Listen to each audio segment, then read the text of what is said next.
السلام علیکم دوستو، اردو داستان چینل پر خوش آمدید۔ آئیے سنتے ہیں اردو ناول دشت جنوں قسط نمبر 52۔ معزز سامعین، آپ سے امید کی جاتی ہے کہ ویڈیو کو لائک کریں اور چینل کو سبسکرائب بھی کر دیں، شکریہ۔ فائرنگ کی باز گشت دیر تک فضا میں گونجتی رہی۔ سسی کے چہرے پر تو خوف تھا، لیکن نیلا درانی کے چہرے پر عجیب سے تاثرات تھے۔ اس کے 5 ہم وطنوں کو گولی سے اڑا دیا گیا تھا۔ یہ وہ لوگ تھے جو یہاں ٹریننگ حاصل کرنے کے بعد وطن واپس جا کر دہشت گردی کرتے، اپنے ہی شہروں کے گلی کوچوں میں خوف و ہراس پھیلاتے اور خون کی ندیاں بہاتے۔ اس لحاظ سے نیلا کو ان کی موت کا کوئی افسوس نہیں ہوا تھا۔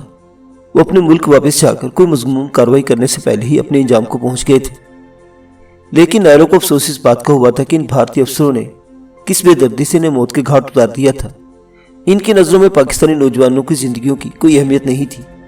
انہیں کس طرح بے رحمی سے موت کے گھاٹ اتار دیا گیا تھا، یہی تربیت ان نوجوانوں کو بھی دی جاتی تھی کہ وہ معمولی باتوں پر اپنے لوگوں کو خاک و خون میں لوٹا دیں۔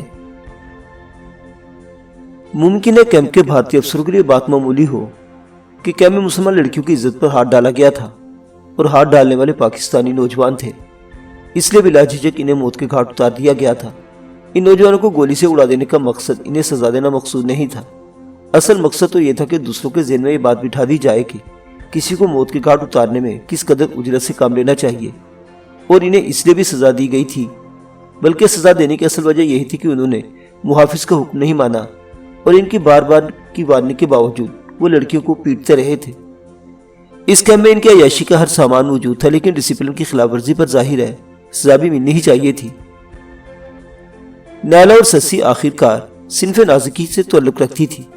نیلا نے مارشل آرٹس کی ٹریننگ حاصل کی تھی، لیکن اس فن کی تربیت حاصل کرنے کا یہ مطلب نہیں تھا کہ اس میں بے پناہ طاقت آ گئی تھی، بلکہ اس فن کا اصل مقصد یہ تھا کہ اپنے اندر کی اصل قوت کو چند مخصوص طریقوں سے تکنیکس کے ذریعے ہی استعمال میں لا کر اپنا دفاع کیا جائے۔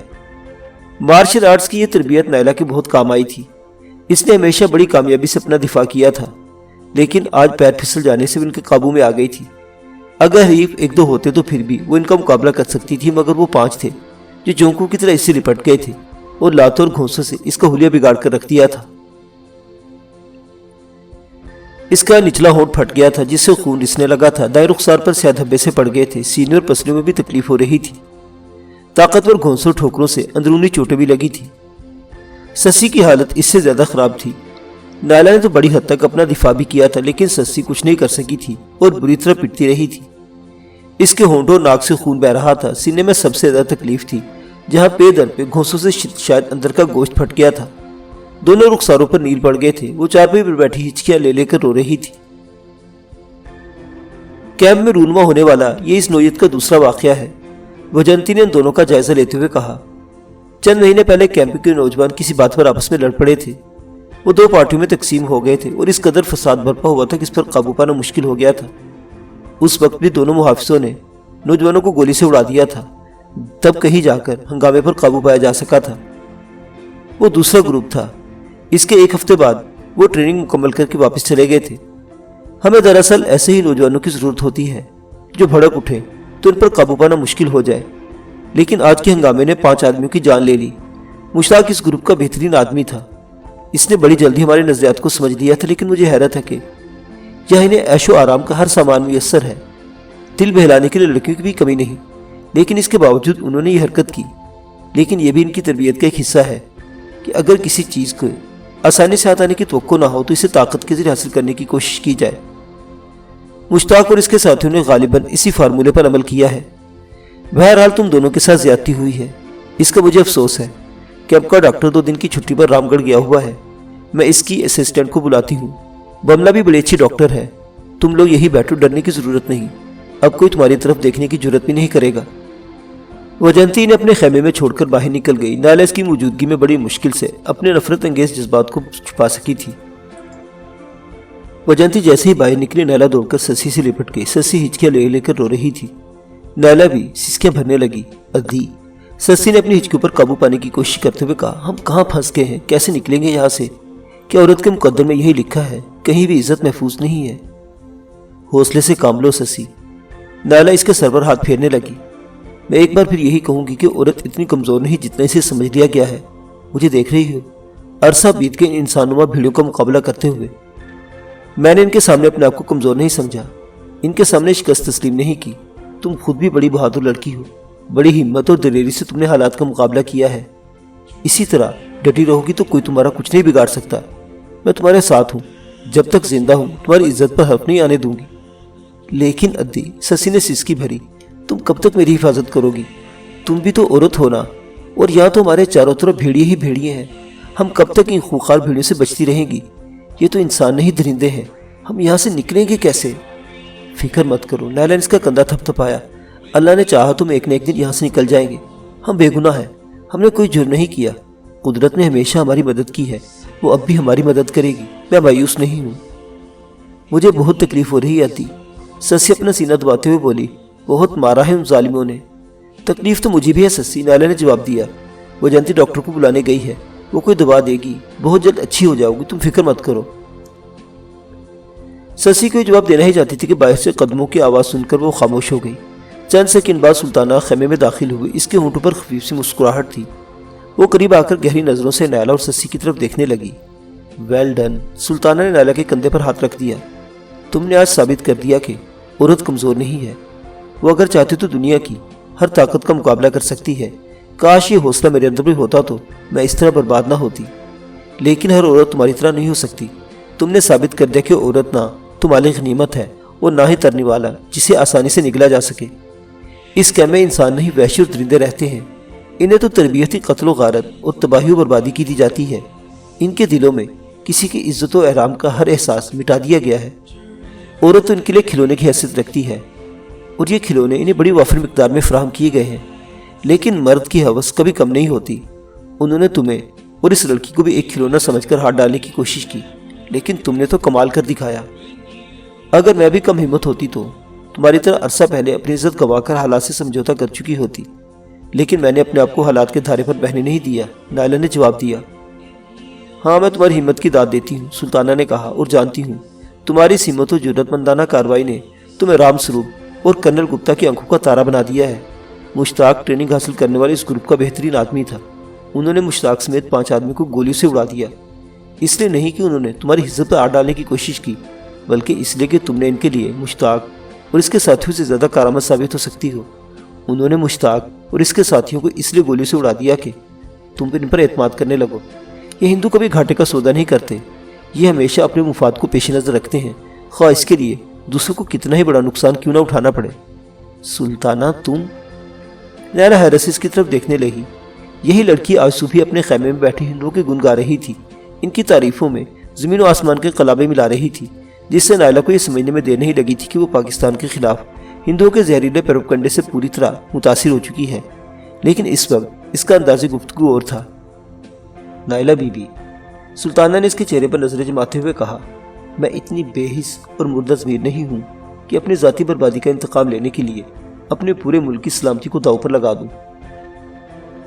میری توہین کی گئی تھی، میری پاکیزگی اور عزت کا دامن تار تار کیا گیا، مجھے پیروں تلے روندا گیا، میری بوٹیاں نوچی گئی اور مجھے بھنبوڑا گیا۔ میں اپنی بربادی کا بدلہ لینا چاہتی تھی اور اپنے اس ارادے پر اب بھی قائم ہوں، لیکن میری بربادی کی ذمہ دار چند افراد ہے، پوری قوم نہیں۔ میں بدلہ ان افراد سے لوں گی جنہوں نے مجھے برباد کیا ہے۔ پوری قوم کی تباہی کے دہانے کی طرف کیوں دھکیلوں؟ اپنا ذاتی انتقام لینے کے لیے پورے ملک کی سلامتی کو داؤ پر کیوں لگاؤ؟ اگر یہ بات ہے تو تم یہاں آئی ہی کیوں تھی؟ نائلا نے الجھی ہوئی نگاہوں سے اس کی طرف دیکھا۔ نائلا نے ہونٹوں پر انگلی رکھ کر اسے خاموش رہنے کا اشارہ کیا۔ میرا خیال ہے وہ جینتی ڈاکٹر کو لے کر آ رہی ہے، تمہارے بارے میں مجھے اسی نے بتایا تھا، میں بعد میں آ کر تم سے بات کروں گی۔ نائلا خاموش رہی، اسے سلطانہ کی اس کایا پلٹ پر بڑی حیرت ہو رہی تھی۔ چند سیکنڈ بعد وہ جنتی ایک دبلی پتلی عورت کے ساتھ اندر داخل ہوئی۔ اسے شاید سوتے میں جگا کر لایا گیا تھا، آنکھوں سے نیند کا خمار صاف جھلک رہا تھا۔ اس کی عمر 30-32 کے لگ بھگ رہی ہوگی۔ اس نے ساڑی پہن رکھی تھی جو بے ترتیب ہو رہی تھی۔ وہ جانتی اور کیمپ میں موجود دوسری ہندو لڑکیوں کی طرح وہ بھی خوبصورت تھی۔ ہندو حکمرانوں نے دہشت گردی کی ان تربیت گاہوں میں لڑکیوں کا انتخاب بھی خوب کیا تھا تاکہ یہاں آنے والے نوجوانوں کو حسن و شباب کے ذریعے اپنے شہر میں جکڑ کر رکھا جا سکے، اور ان کا یہ نسخہ واقعی کامیاب رہا تھا۔ یہ ڈاکٹر بملہ ہے مس نائلا، وجنتی نے تعارف کرایا۔ بیچاری گہری نیند سو رہی تھی، اسے تو یہ بھی نہیں پتا کہ یہاں کیا کچھ ہو چکا ہے۔ میں نے جگا کر بتایا تو فوراً ہی تیار ہو گئی۔ ہم انہی لوگوں کی خدمت کے لیے تو ہیں، ڈاکٹر بملہ نے مسکراتے ہوئے کہا، پھر نائلا کی طرف متوجہ ہو گئی۔ کہاں چوٹ لگی ہے؟